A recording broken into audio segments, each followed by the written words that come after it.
So, hello students, welcome to daily AIA PGT practice questions organized by Aapta Ayurveda classes. Daily, you are given a target of 10 questions and the time limit provided to you is 15 minutes. How you can give the test, I shall let you know. First, you have to download the Aapta Ayurveda classes app from Google Play Store. Then you have to complete the process of signing up. Once you have signed up, you have to enroll to daily live test course, and after enrolling you can start appearing for the test. Once you are done with the test, you can check the correct answers on Aapta Ayurveda YouTube channel. So let us begin with our first question of the day. First question is, आसव की संख्या के संदर्भ में असत्य है। Wrong statement कौन सा है या रॉन्ग ऑप्शन कौन सा है आसव की जो संख्याएं बताई गई है चरक में? तो पहला देखो क्या है, पत्रासव। पत्रासव दो रहते हैं, ये बिल्कुल सही है। कांडासव, कांडासव चार रहते हैं, ये भी सही है। त्वगासव, त्वगासव चार रहते हैं, ये भी सही है। गलत क्या है? Option D.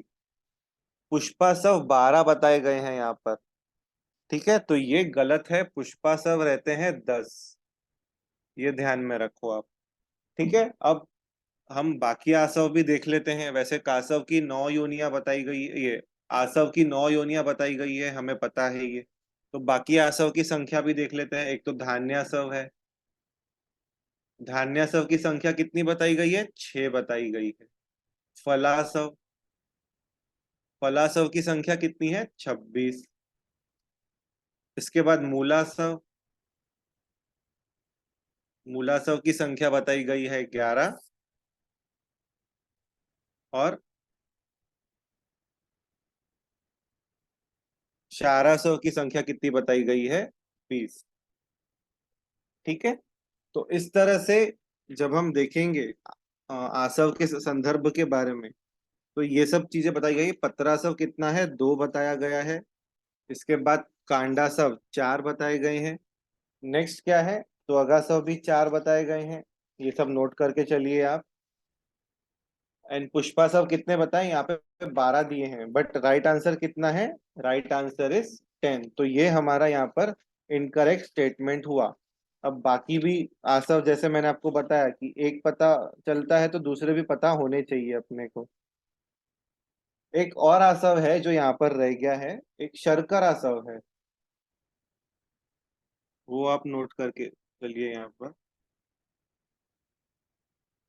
शर्कर आसव की संख्या 1 बताई गई है, ये ध्यान में रखो। और ये सारासव है, नॉट शारासव।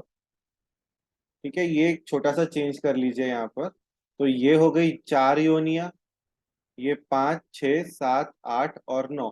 टोटल आसव की योनिया कितनी है? 9।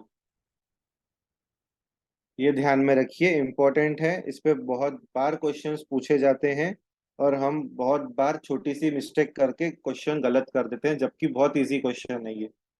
ठीक है, तो ये पॉइंट आई होप आपका आसव का पूरा क्लियर हो गया। हमें आसव के जो नंबर्स हैं सिर्फ वही याद करने हैं, अंदर कंटेंट्स क्या है वो याद नहीं करना है हमको। उस पे क्वेश्चंस ना के बराबर आएगा। 20 साल में एक आध बार क्वेश्चन आने के चांसेस हैं, बट आपके टाइम पे नहीं आएगा, डोंट वरी। रेफरेंस आपको मिल जाएगा चरक सूत्र 25 48 नंबर का श्लोक। चलिए, अब नेक्स्ट क्वेश्चन है सेकंड वाला। सम्यक मात्रा में षड रसों का सेवन शरीर का डैश करता है। तो सम्यक मात्रा में जो षड रस दिए जाते हैं वो क्या करता है शरीर का? ऑप्शन क्या है? ए जीवन, बी स्नेहन, सी प्रीणन, डी यापन। ऑप्शन डी इज करेक्ट, यापन करता है वो। आपको रेफरेंस का मिलेगा चरक विमान, पहला अध्याय, चौथा श्लोक। तो ऑप्शन डी यापन इज करेक्ट। अब नेक्स्ट क्वेश्चन देखिए। चरक अनुसार नस्य कर्म के लिए उपयुक्त ऋतु है। नस्य कर्म यूजुअली कौन सी ऋतु में करना चाहिए? ऑप्शन क्या है? वर्षा शरद हेमंत, बी है प्रावृट शरद हेमंत, सी है वसंत हेमंत ग्रीष्म, एंड डी है प्रावृट शरद वसंत। तो ये नस्य कर्म के लिए कोड याद रखिए, प्र स व, प्र स व। प्र के लिए क्या है? प्र इज फॉर प्रावृट, श इज शरद और व इज वसंत। प्रसव कोड याद रखिए। प्रसव क्या है हमारा, ये डी ऑप्शन, प्रावृट शरद और वसंत। रेफरेंस आपको मिलेगा चरक सूत्र 5वां अध्याय 57वां श्लोक। ठीक है, option D is correct. Next, this is also an important question. In universal antidote, animal charcoal, this is the first, magnesium oxide second and tannic acid are in the ratio of, very very important question. जब हम universal antidote पढ़ते हैं तो उसमें हम ये तीन चीजें देखते हैं, इन तीनों का कॉम्बिनेशन जो रहता है that is called as universal antidote. तो इनका रेशियो क्या रहता है वो ध्यान में रखिए। एनिमल चारकोल जो रहता है वो 2 पार्ट्स में रहता है, ठीक है। मैग्नीशियम ऑक्साइड 1 पार्ट में रहता है और टेनिक एसिड भी 1 पार्ट में रहता है। तो आंसर क्या है? अब आंसर आपको इसी सीक्वेंस से नोट करना है, ऐसे किसी कैसे कोई भी सीक्वेंस से नोट नहीं करना है। टू कहाँ है? पहले पहले ऑप्शन में ही है।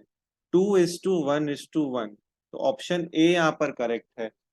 ठीक है, मैं फिर से रिपीट कर रहा हूँ, एनिमल चारकोल 2 पार्ट्स में रहेगा, मैग्नीशियम ऑक्साइड 1 पार्ट में और टेनिक एसिड भी 1 पार्ट में रहेगा। Option A is correct.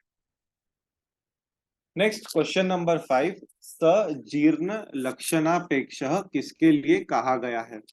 तो जब हम अष्टविध आहार विशेषायतन पढ़ेंगे उसमें ये आया है, ये कहा गया है उपयोग संस्था के लिए। Last option. रेफरेंस मिलेगा आपको चरक विमान फर्स्ट अध्याय 21 श्लोक। उपयोग संस्था सही है, यहाँ पर ध्यान रखिए। नेक्स्ट क्वेश्चन नंबर 6, चरक निदान यहाँ पे ए और आर, मतलब ए क्या है अपना, ए इज असर्शन, यहाँ पे मैं लिखवा देता हूं। And what is R? R is reason. तो ये चीज ध्यान में रखिए। असर्शन क्या दिया है? चरक निदान अनुसार उभय रक्तपित्त असाध्य होता है। इसका रीजन देख लेते हैं हम। दोनों मार्ग से रक्त निकलने के कारण न वमन न विरेचन दिया जा सकता है और तीनों दोष को हरने वाली औषध न के बराबर है। अब देखो यहाँ पर पहला स्टेटमेंट हमारा क्या है? उभय रक्तपित्त असाध्य होता है, तो हमें रक्तपित्त की साध्य साध्यता देखनी है। साध्य रक्तपित्त कैसा रहता है? साध्य रक्तपित्त, ये एक सेकेंड जी, ऊर्ध्व रक्तपित्त कैसा रहता है? साध्य रहता है। हाँ, याप्य कौन सा रहता है? याप्य रहता है अधो। और उभय कैसा रहता है? वो रहता है असाध्य। तो ये पॉइंट्स अपने को ध्यान में रखना है पहले तो उस हिसाब से अपना पहला स्टेटमेंट सही है। हाँ, अपना स्टेटमेंट ए या फिर असर्शन ए बिल्कुल सही है। उसका रीजन देखो क्या है, अभी दोनों मार्ग से रक्त निकलने के कारण न वमन न विरेचन दिया जा सकता है और तीनों दोषों को हरने वाली औषध ना के बराबर है, ये उसका बिल्कुल सही रीजन है। ठीक है, तो यहाँ पे जो अपना पहला ऑप्शन क्या है, ए सही है परंतु आर सही नहीं है, ऐसा तो नहीं है, दोनों स्टेटमेंट सही है तो ये गलत हो गया। सेकंड क्या है, ए सही नहीं है परंतु आर सही है, ये भी गलत हो गया। थर्ड क्या है, ए और आर दोनों सही है और आर ए की सही व्याख्या नहीं है, ये भी गलत है बिकॉज वो उसकी सही व्याख्या है। इसलिए हमारा आंसर क्या है, लास्ट, ऑप्शन डी करेक्ट है। रेफरेंस आपको चरक निदान सेकेंड अध्याय 9th श्लोक में मिल जाएगा। ठीक है, साध्य साध्यता यहाँ पे ध्यान दीजिए, उसके अनुसार हम आंसर निकाल सकते हैं उसको। और रक्तपित्त की साध्य साध्यता, जितनी भी व्याधियां हम पढ़ते हैं ना, रक्तपित्त की साध्यता सबसे इंपॉर्टेंट है उसमें, ये ध्यान में रखना है अपने को। ठीक है, तो option D is correct here. Next 7th question देखो, दोषानुकर्षिणी सर्व मार्गानुसारिणी है, चरक पूर्वार्ध का ये क्वेश्चन है। स्नेह की मध्यम मात्रा, स्नेह की प्रधान मात्रा, स्नेह की रस्व मात्रा और स्नेह की रसीयसी मात्रा। तो इसका राइट आंसर है ऑप्शन बी। क्या है? स्नेह की प्रधान मात्रा के बारे में ये टर्म आया है। रेफरेंस मिलेगा चरक सूत्र 13वां अध्याय 34वां श्लोक। वहां स्नेह की मध्य मात्रा रस्व मात्रा के बारे में भी बताया गया है, वो पूरा जाके अपने को पढ़ना है वहां पर। ठीक है, यहाँ पर क्या राइट आंसर है? सेकेंड ऑप्शन, स्नेह की प्रधान मात्रा। Next question number 8, which disease is historically known as rich man's disease? Very very important question. Medicine का ये क्वेश्चन है। पहला क्या है? Appendicitis, second option rheumatoid arthritis, third tuberculosis and last option is gout. अब राइट आंसर क्या है? Gout है यहाँ पर। गाउट को रिच मैन्स डिजीज भी कहा जाता है, अमीरों में होने वाली जो व्याधि रहती है वो। अब इसका थोड़ा बहुत कंसेप्ट कैसा है, जितना मुझे पता है कि यूजुअली गाउट किसकी वजह से होता है, जो मीट खाते हैं व्यक्ति, उनमें ज्यादातर गाउट होता है। तो ऐसा माना जाता है कि मीट खाने वाले जो रहते हैं ना, वो रिच मैन रहते हैं। ठीक है, उसका ऐसा कंसेप्ट मैंने पढ़ा है कहीं पर। तो उस हिसाब से रिच मैन्स डिजीज, वैसे तो गाउट को ही बोलते हैं नो डाउट, बट जस्ट एक कंसेप्ट बता रहा हूं मैं उसका। तो यहाँ ऑप्शन क्या है? Last option D, gout is correct. Next, again this is an important question. Pill rolling tremors are found in which condition? बहुत इंपॉर्टेंट है ये, पिल रोलिंग ट्रेमर्स। ये किस में है? ऑप्शन क्या है? Hypoglycaemia, Alzheimer disease, parkinsonism, opium poisoning. Right answer is C, parkinsonism में पिल रोलिंग ट्रेमर्स मिलते हैं। बहुत बहुत इंपॉर्टेंट है ये, नोट करके चलिए। Option C is correct. Next, tenth question is, Sushruta अनुसार मूड